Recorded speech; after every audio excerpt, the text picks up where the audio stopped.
There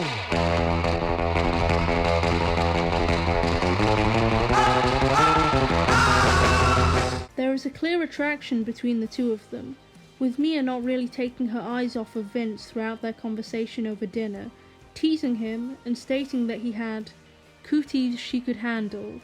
Mia then coaxes Vince into partaking in the world-famous Jack Rabbit Slim's Twist contest in order to win a trophy. Good casting choice, as Travolta is known as a dancer, huh? They dance to the song You Never Can Tell by Chuck Berry, and this is by far one of the most famous and popular scenes in the film, and honestly, I love it too. It was a teenage wedding and the old folks wished them well. Not only is the song great, but the two of them clearly want to have fun, but there is a clear awkwardness and worry of doing something wrong, particularly on Vince's side, and this is evident throughout the entire restaurant scene.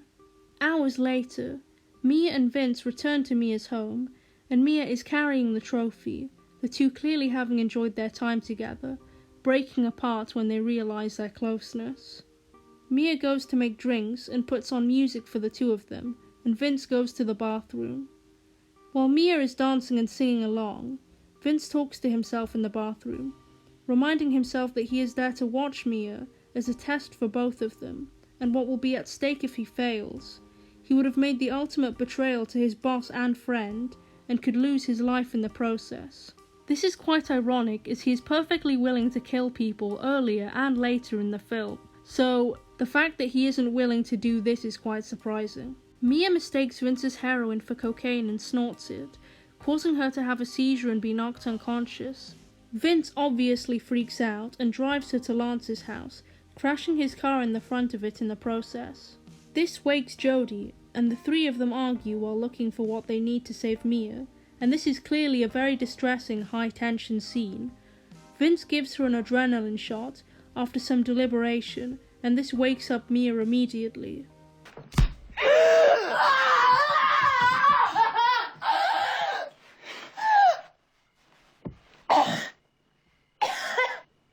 Mia promises not to tell Marcellus if Vince doesn't. We then see a flashback, where a young Butch is greeted by a veteran Captain Coons, played by the one, the only. He tells the story of Butch's family history, including the contentious history of his ancestor's wristwatch. The way your dad looked at it, this watch was your birthright. You'd be damned if any slope's gonna put the greasy yellow hands on his boy's birthright, so he hid it. In one place he knew he could hide something, his ass. 5 long years he wore this watch, up his ass. Butch accepts the watch, and he then wakes up in the present right before the boxing match. I am honestly so happy they cast Christopher Walken in this role. Nobody else could give a speech like this and still have it be so engaging. We see a taxi speeding away from the arena, and Marcellus is in the room where Butch was, and he is not happy. Butch has clearly not kept his word about their deal.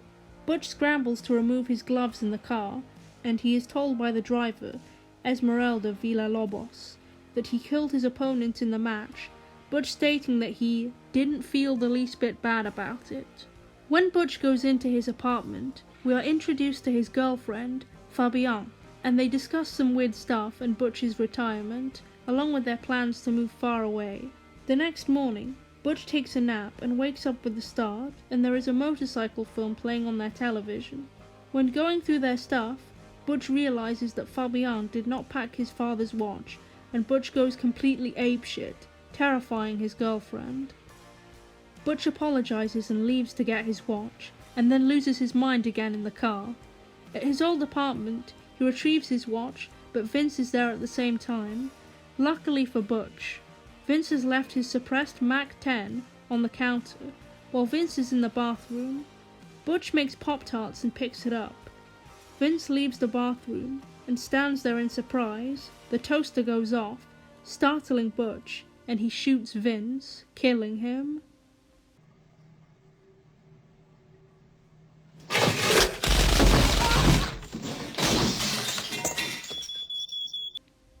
Butch wipes the weapon down and leaves in his car, but comes across Marcellus at a zebra crossing. Butch runs over Marcellus, speeding forward and crashing his car into another vehicle. Marcellus gets up, spots Butch and shoots him, and they both run down the street in a daze.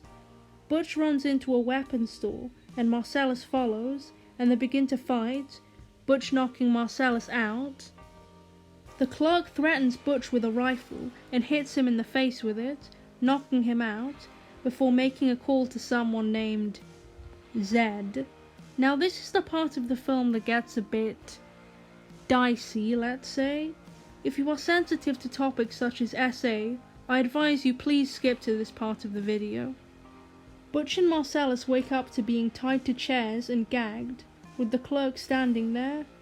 Zed arrives, and Butch and Marcellus exchange disturbed looks. Zed says to bring out the gimp, and Marcellus is, chosen. This is hard to watch, to be honest, and makes me feel very uncomfortable. Butch tries to escape while cries are heard in the other room, and the suited man laughs at him. He manages to untie himself and knocks the man out. He starts to leave the shop, but feels guilty and stops as he hears Marcellus's cries. He looks around the store for a weapon and picks the katana. He slices the clerk and finishes him off with a stab to the abdomen, before threatening Zed with it. Marcellus gets up with the rifle and straight up Robocop Zed, which is awesome, got exactly what he deserved. Marcellus delivers this epic line: I ain't through with you by damn sight. I'ma get medieval on your ass. And makes a truce with Butch. Butch steals Zed's chopper and picks up Fabian with it, and they drive off to make their plans come true. We are then transported back to the morning where Jules and Vince carry out the hit on Brett, and his friend comes out to shoot the pair as revenge. He misses every single shot, and it is honestly the funniest scene in the film in my opinion, just the way the gun stops and he looks confusedly at them because they're alive. Jules takes this as a sign from God, and Vince disagrees. They leave with a man named Marvin, who is with Brett, and they argue about it in the car. When asking Marvin his opinion on the situation, Vince accidentally shoots him in the face. Oh man, I shot Marvin in the face. Why the fuck you do that? Well, I didn't mean to do it. It was an accident. So Jules calls his friend Jimmy, who can help them. Jimmy is played by none other than Tarantino himself in a director cameo, and honestly, his performance is memorable to say the least. He had a very squeaky, teenagery voice at the time. Don't fucking Jimmy me, Jules! Okay? And again, there is a use of quite unsavory language in reference to certain ethnic groups. Jules calls Marcellus, who sends the wolf, a cleaner who gives the three men advice on what to do, explaining the questionable get-up Jules and Vince were in earlier. Jules and Vince then go to a restaurant to eat breakfast, and Jules confirms quitting being a gangster. Vince leaves to go to the bathroom, and their breakfast is interrupted by a stick-up. Must be a bathroom with thick walls, because Vince doesn't hear a thing in there. The couple go around confiscating the customers' wallets, and then come across Jules. Jules refuses to open the briefcase for Pumpkin, even when he says he will shoot him in the face, but when he counts to 3, Jules shows him, although the audience still can't see the contents. Jules uses this to trick Pumpkin into holding him at gunpoint, sending Honey Bunny into hysterics, and Jules tells Pumpkin to tell her to chill and be cool. He makes Pumpkin disarm himself and sit across from him, and then begins to negotiate with them. Pumpkin retrieves Jules's wallet. Which one is it? It's the one that says bad motherfucker. And this is actually another prop that belonged to Tarantino. After paying off Pumpkin and Honey Bunny, and defusing the robbery, Vince and Jules leave, and the film ends. If it wasn't made obvious enough, I really like this film. The attention to detail and self-references really make it a good watch, and it really does feel somewhat like a pulp magazine in film form. I have heard many theories about the contents of Marcellus's briefcase, that being it's either diamonds or Marcellus's soul, but I am honestly unsure about what I think myself. Tarantino has been criticised for his use of slurs, or quite strong language in this film, and his films in general. I'm not going to comment on his other films because that's not what this review is about, but at least with this film, you have to keep in mind that pretty much everyone in it, is a horrible person to some degree. The exception to this is maybe Mia, who seems like more of a victim to her vices if anything. Music is also a very important component of this film, hence why I pointed out the song so much throughout the review.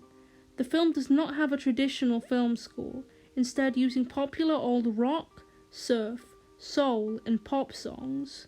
The soundtrack had a massive influence on pop culture, going platinum in Canada, and honestly it makes me want to buy the soundtrack, as a lot of the songs in the film slap. Sorry this video was so long compared to my other videos. I had a lot to say about this film. Let me know if you prefer the longer format or not, as I heard my previous reviews did not go into enough detail. Thank you for watching. Holy Jesus. What is that? What the fuck is that?